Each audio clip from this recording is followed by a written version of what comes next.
Halo semuanya, Halo. masih bersama saya, channel yang sama. Hari ini kita kedatangan tamu spesial ini dari Medan. Horas Medan. Ini Sahat Simatupang ya, Ya betul. Sahat Simatupang, alumnus Alumni Universitas Sumatera Utara, alumni Universitas Sumatera Utara, Kota Medan. jurusan apa kemarin ngambil? Oh, jurusan Kesehatan Masyarakat, Bang. Wah, menarik. Ini dari jurusan Sarjana Kesehatan Masyarakat. Masyarakat. Sering disingkat apa tuh, SKM ya? SKM. SKM. Ini sekarang apa aktivitas kan? Ya sekarang sibuk-sibuk lah di Kota Padang ini bekerja. Oke, karena ini ya teman-teman ya. Jadi selain alumnus USU, saat ini adalah ketua IMSU. Boleh dijelasin IMSU itu singkatannya apa? Ya, IMSU itu Ikatan Mahasiswa Mentawai Sumatera Utara, Bang. Berarti untuk teman-teman yang di Sumatera Utara, ini nih ketuanya, Sahat Simatupang. Pasti udah kenal dengan ketuanya ya. Nah, jadi teman-teman, hari ini kita mau bahas terkait kekerasan seksual juga, sama dengan video-video sebelumnya, tetapi ini lebih berbeda dari perspektif kesehatan. Kebetulan saya ditemani orang sarjana kesehatan masyarakat, organisator, jadi mungkin lebih paham lah bagaimana melihat sisi kekerasan seksual itu dari perspektif kesehatan. Ya, Bang. Betul ya? Ya. Kira-kira gitu. Kira-kira begitulah, Bang. Nah, kira-kira menurut saudara gimana Ya, jadi terkait kekerasan seksual yang akhir-akhir ini terjadi di Kabupaten Kepulauan Mentawai? Apalagi kebetulan kemarin mereka mengadakan aksi solidaritas teman-teman, ada 22 organisasi masyarakat yang tergabung dalam aksi solidaritas. Gimana Ya. saat melihat ini? ya, terima kasih Bang Nimus. Tadi sebelumnya sudah dibawakan oleh Bang Nimus ya. Pagi ini temanya ya tentang pelecehan seksual ya, Bang, terhadap anak ya. Ya, kekerasan dan pelecehan seksual anak. Ya, pasti kawan-kawan semua ataupun sobat-sobat kesehatan dimanapun berada, pasti tidak asing lagi dengan topik yang satu ini. Dan sudah marak, khususnya di kota-kota besar juga, selain di perkampungan. Jadi kenapa sih? Pasti teman-teman juga bertanya-tanya, kenapa topiknya itu pelecehan seksual? Ya mungkin dari Bang Nemo sendiri juga punya alasan, karena di kampung kita sendiri, yaitu di Kepulauan Mentawai, Sumatera Barat, itu ada yang baru-baru ini viral, itu kasus pelecehan seksual yang dilakukan oleh seorang tokoh agama. Untuk lebih lengkapnya mungkin kawan-kawan bisa lihat di Google ataupun di media sosial tentang berita tersebut. Baiklah, kita masuk tentang pelecehan seksual terhadap anak. Apa sih pelecehan seksual terhadap anak itu? Pelecehan dan seksual. Jadi dan anak ya. Jadi kita ada 3 objek: pelecehan, seksual dan anak. Nah, di sini pasti subjeknya adalah si anak, Bang. Ya, ya. Objeknya. Objeknya si anak ya. Jadi di sini pelecehan itu kayak sebuah bentuk penyiksaan, Bang. Penyiksaan ataupun tekanan yang dilakukan oleh orang remaja, bahkan orang tua ataupun orang tuanya sendiri pun, Bang. Oh, berarti pelecehan sudah bisa dikategorikan sebagai Penyiksaan. penyiksaan. Ya, yang dilakukan oleh orang remaja, orang tua, baik itu orang tua secara umur ataupun orang tuanya sendiri, yang dilakukan kepada anak tersebut untuk melakukan atau untuk merangsang si anak itu melakukan seksual. Iya, iya, iya. Jadi kategorinya ini, Bang, pelecehan seksual ini ya sebuah penyiksaan lah, Ya. baik secara psikologis maupun mental. Penyiksaan itu nggak harus fisik. Memang di sini yang lebih dominan memang secara fisik ya. Nah, jadi ditengok keadaan fisik si anak itu, terkadang kalau sudah melakukan secara kesehatan ya, kalau sudah melakukan pelecehan seksual itu, bentuk tubuh si anak itu berbeda dengan postur anak normalnya gitu. Oh, jadi berarti kita sudah bisa melihat seseorang itu sudah Ya, terindikasi, sudah baru dilecehkan ya, dari fisik. Ya, Bisa kita tentukan dari bisa. fisik saja? Ya bisa. Wah. Kalau mau lebih detailnya lagi, ya kita melakukan visum. Ya. Jadi tidak usah pun visum, dari luarnya saja pun kita sudah mengetahui. Nah, bahwa si anak itu ya kalau kata orang sih tidak perawan lagi lah kita bilang, atau tidak seperti anak-anak pada umumnya gitu. Jadi seperti yang tadi saya katakan tadi itu sebuah bentuk penyiksaan gitu. Nah, kawan-kawan pasti beranggapan pelecehan seksual itu hanya berupa fisik. Itu benar sekali. Cuman bukan itu saja kawan-kawan. Ada lagi? Contoh nih, ini contoh ini berdasarkan ilmiah ya, sebuah karya ilmiah, mungkin dari seorang mahasiswa juga yang sudah resmi lah ini kita bilang. Nah, di sini bentuk pelecehan seksual itu yang pertama, tentunya yang pertama yang seperti kita ketahui meminta atau menekan seorang anak untuk melakukan seksual. Itu terlepas dari hasilnya ya. Mungkin dia hamil atau tidak hamil, itu bukan urusan pelecehan atau tidak. Tapi kalau sudah melakukan atau meminta si anak untuk melakukan sesuatu seksual, Bang. Masalah hamil atau tidak itu sudah termasuk pelecehan. Nah, itu pertama. Yang kedua itu memberikan paparan yang tidak senonoh dari alat kelamin untuk anak. Jadi dia seperti apa ya? Si remaja ini atau orang tua ini seperti memegang atau menyentuh atau mempermainkan alat kelamin si anak. Gitu. Nah, mungkin setelah ini maaf cakapnya, setelah dibuka seluruh pakaiannya, mungkin dia tidak kayak mana ya kalau secara biologis ya mempertemukan alat kelamin bukan itu, tapi dia memainkan pakai tangannya atau pakai mulutnya atau pakai apapun. Itu sudah termasuk pelecehan, Bang. Misalnya ada anak kecil nih, Bang. Misalnya aku nih, contoh, kan udah dewasa. Saya mainkan saya pegang alat kelamin si cewek ini, anak perempuan ini. Itu termasuk pelecehan, Bang. Tidak usah pun saya pertemukan alat kelamin saya dengan dia, itu tidak harus seperti itu. Itu yang kedua ya. Yang kedua. Oke, yang ketiga menampilkan pornografi untuk anak. Contoh, Bang, Video porno. Jadi gini, di handphone saya nih ada video porno misalnya. Jadi ada anak, ini usia anak ya, mungkin kita udah tahu lah usia anak berapa, Jadi 18 tahun sesuai undang-undang ya. Di bawah 17 tahun lah, Bang, yang belum punya KTP ya. Artinya belum punya KTP 17 tahun lah. Jadi saya panggil lah adik saya lah dulu, misalnya umur 10 tahun. Dek, ini ada video. Ya pertama mungkin dia kayak menolak, lama-lama dia terangsang, ya kita sudah mengajarin dia.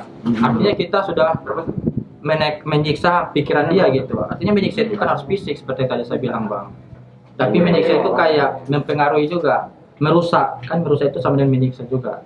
Jadi kita mengajak anak-anak untuk menonton porno, itu sudah pelecehan seksual juga, Bang. Jadi itu yang ketiga ya, Bang. Nah, yang keempat ini seperti yang sudah familiar lah, tidak perlu saya jelaskan, itu melakukan hubungan seksual terhadap anak. Artinya yang terakhir ya. Ya, jadi ya kayak kita lah mempertemukan alat kelamin sama alat kelamin sana ini. Jadi kayak hubungan suami istri lah seperti itu. Nah, itu yang lebih parah sih, Bang. Di semua itu yang lebih parah itu memang kenapa? Selain fisiknya yang dihajar atau yang dirusak, pasti secara mental kena juga, Bang. Baru dia pun pasti malu. Nah, melihat kondisi fisiknya, semua itu. Baru ini ada juga terakhir ini, Bang. Contoh pelecehan seksualnya yang terbaru, mungkin yang udah pernah juga dengar, cuman belum terlalu familiar, yaitu menggunakan anak untuk memproduksi pornografi anak. Contoh, kita suruh si anak itu dalam bentuk video ya, melakukan pornografi. Dialah apanya kayak pelakunya. Saya gini, kita bikin video nih di bawah anak, ini udah banyak nih.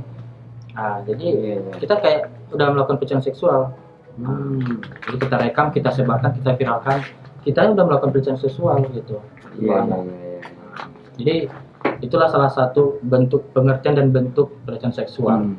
Jadi kita pun tidak boleh sempit tentang pengertian pelecehan seksual. Kawan-kawan pun jika mengajak anak, misalnya anak di bawah umur ya, yang seperti yang contoh ringannya aja pun, seperti mengajak dia nonton video porno, ya kan, bokep lah kita bilang, itu sudah termasuk pelecehan seksual.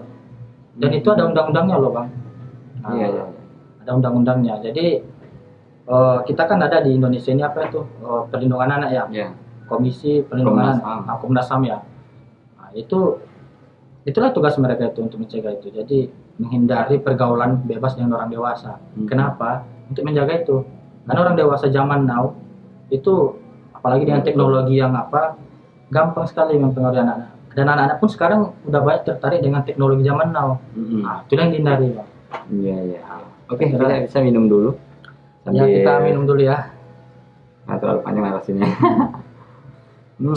Jadi saya semangat juga sih membahas ini karena ya satu viral sih di kampung kita kan. Iya, iya. Dan dilakukan oleh seorang tokoh agama. Nah, jadi ini selanjutnya ya. Jadi kira-kira dari Hmm, perspektif kesehatan, ini pelaku, kita berbicara ke pelaku. iya. Ini apakah kelainan ya? Iya. Apa istilahnya dari segi kesehatan? Kelainan kah atau memang itu sudah bawaan dasar atau memang sudah dari sononya? Nah, itu pertanyaan yang bagus Bang. Hmm. Jadi untuk menjawab pertanyaan Bang Nimus yang bisa saya jawab yang berdasarkan saya baca mengenai secara ilmiah lah ya. Hmm. Yang pertama itu karena kesempatan Bang. Oh, kesempatan. Iya. Hmm. Nah, apalagi anak zaman now nih. Nah, anak Hmm. zaman now udah terpapar nih. Jadi si anak ini memberikan kesempatan, maksudnya gini, dia kayak mengundang sendiri gitu. Makanya kata orang, apa kata Bang Napi itu? Waspadalah. Jadi kan ada kesempatan makanya ada kejahatan. Ah, yang kedua itu ada gangguan. Makanya orang sering dengar itu pedofilia Bang. Nah, pedofilia. Ya, pedofilia itu kan itu Oh, kayak berarti itu suka istilah sama pedofilia. anak-anak dia tuh. Aha, ya, pedofil. Pedofil. Nah, itu secara kelainannya gitu Bang. Baru mungkin dari dirinya, dari si anak, dari si gangguan jiwanya, dari lingkungan juga bisa Bang. Contoh kayak orang ketiga lah kita bilang, Hmm. kan bujuk. Bukan dia yang melakukan, tapi melalui si A ini. Ada agen gitu ya. Nah, jadi tergantung Ya. orang ketiga juga sih. Nah, itu sih dari tiga sudut pandangnya. Dari si anak tersebut yang sudah terpapar pada zaman now ya. Mungkin berbeda dengan zaman dulu Bang. Iya, iya. Nah, kita bicara yang zaman now lah. Zaman sekarang. Baru ya dari kelainan jiwanya sendiri. Pernah dengar pedofil ya. Orang yang ketiga itu ya dari kayak seperti orang ketiga agennya. Jadi kayak terpengaruh juga yang si pelaku ini. Iya, Aturannya iya. nggak mau nih. Mhm. Tapi dia kayak mempromosikan ini anak ini bagus loh segar loh. Oh, berarti ada agen ya? Iya. Jadi kan kayak godaan-godaan itulah seperti itu. Nah, kira-kira gitu. Terus di sini juga Bang, saya mau ya kita sharing juga. Mhm. Di sini juga ada Boleh. efek kekerasan seksual terhadap anak. Hmm. Nah, jadi apa sih yang dialami si anak itu ketika mendapatkan atau mengalami kekerasan seksual? Betul. Nah, yang pertama itu pastinya depresi Bang. Yang tahap awal ya? Ya, depresi. Hmm. Depresi. Yang kedua itu gangguan stres pasca trauma. Nah, jadi depresi kan, stres juga itu kan. Nah, ini pasca trauma, dia trauma nih. Iya, iya. Nah, setelah trauma itu pasti nggak ada stres juga untuk tahap lanjutannya gitu. Hmm. Nah, pasti dia akan masih kayak teriang-iang lah, apa kita bilang terinang. Iya, iya. Ah, Masih mengingat lah. menyengat di Iya. memorinya ya? Ya. Baru gelisah Bang. Oh, ada gelisah ya? Ya, Cemas gitu. kayak mana ya? Dia cemas juga bisa, gelisah seperti ini. Gelisahnya misalnya si anak ini udah mengalami dia. Tidak tenang gitu ya? Iya, tidak tenang. Satu, kenapa? Yang pertama, bisa jadi dia mendapatkan kembali atau mengalami kembali. Iya, iya. Nah, yang kedua, gelisah. Pengaruhnya untuk keluarganya. Dia melakukan pencemaran nama baik keluarganya. Oke. Nah, apalagi nih, Hmm. si anak ini anak dari orang-orang penting. Iya, Contoh. iya. Toko-toko masyarakat lagi. Iya, ya. pasti dia gelisah. Stres juga nih yang tadi tuh. Nah, Beban moral lah. iya. Baru kecenderungan untuk menjadi korban lebih lanjut. Nah, seperti yang tadi saya bilang tadi. Jadi dia efeknya itu ya dia selalu berpikir, nanti saya ke sini siapa lagi sih yang memanfaatkan saya. Mhm. Jadi pikirannya tuh udah was-was terus Bang. Iya, iya. Nah, jadi dia kan udah kotor nih, kita bilang lah kotor ya tanda kutip. Otomatis orang-orang pun kayak apa juga kan, aku udah kotor kau ini, ayolah. Nah, apalagi yang nggak tahu ada kawan si pelaku ini ya kayak mengajak lagi gitu dengan diiming-imingi, bisa jadi diiming-imingi. Nah, baru selanjutnya Bang, cedera fisik Cedera untuk fisik. anak. Ya, itu. Nah, jadi ya secara fisik lah ya. Nah, kalau secara biologisnya kelaminnya itu ya kita udah pasti tahu lah bagaimana yang masih belum melakukan seksual ini sampai enggak gitu kan. Nah, pasti juga yang tadi itu cedera fisiknya itu berkelanjutan untuk pas dia dewasa, apalagi pas menikah. Nah, contohnya gini Bang, ada juga di kasus yang pernah saya dengar nih Bang. Selama ini cerita ya, ada Iya. saya baca di YouTube. Mungkin ini kita tidak tahu, mungkin sekedar cerita atau apa, tapi ya bisalah kita ambil nilainya dari Iya. situ.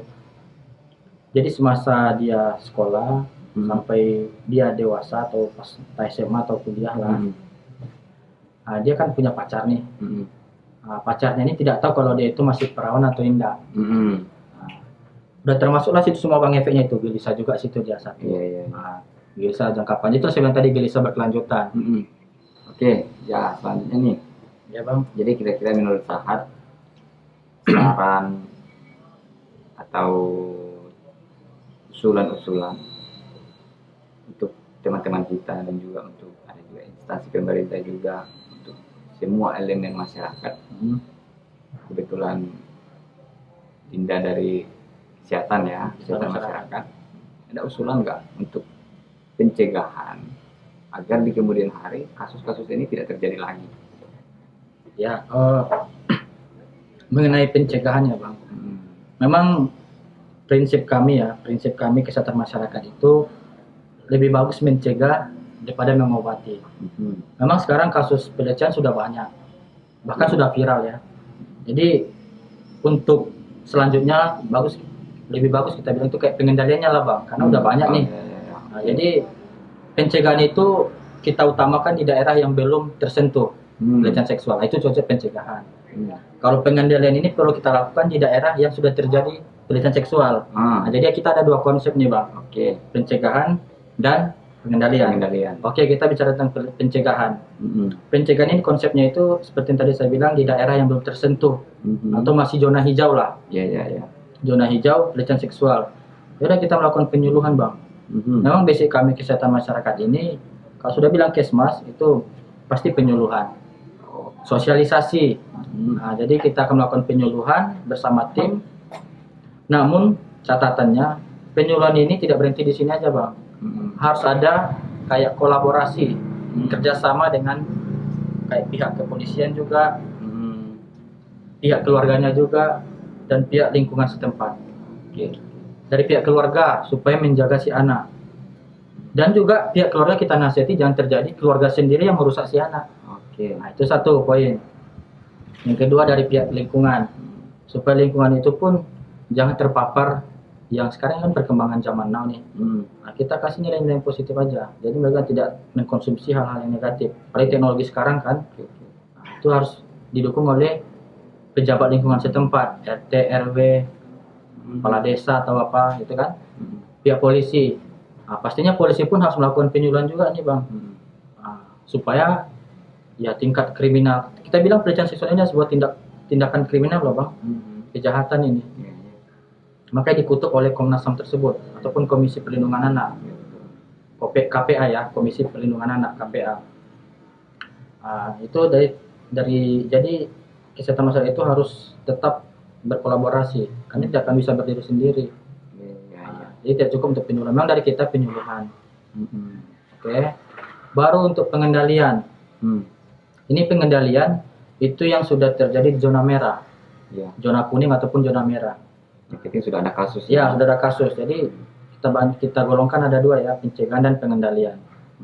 Jadi pengendalian ini ya kita bagaimana supaya jangan bertambah lagi.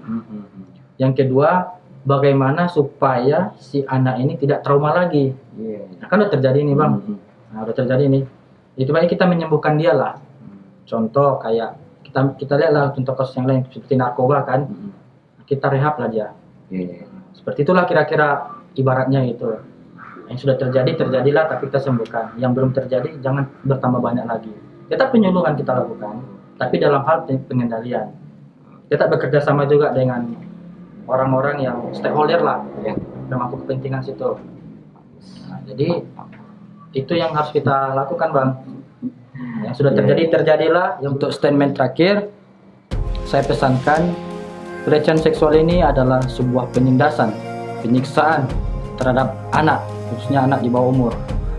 Jadi harapan kita semua, baik dari tenaga kesehatan, baik dari bidang lain, tolong anak-anak kita dijaga, dan tolong kepada orang-orang yang memiliki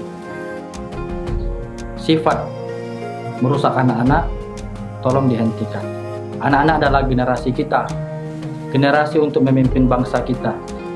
Kalau anak-anak sudah rusak, apakah yang rusak yang akan memimpin kita di masa depan? Tentu tidak. Mari kita selesaikan, kita kendalikan yang sudah terjadi, kita cegah sebelum itu bertambah. Mari kita bongkar dengan seruput kopi kasus pelecehan seksual di negara kita.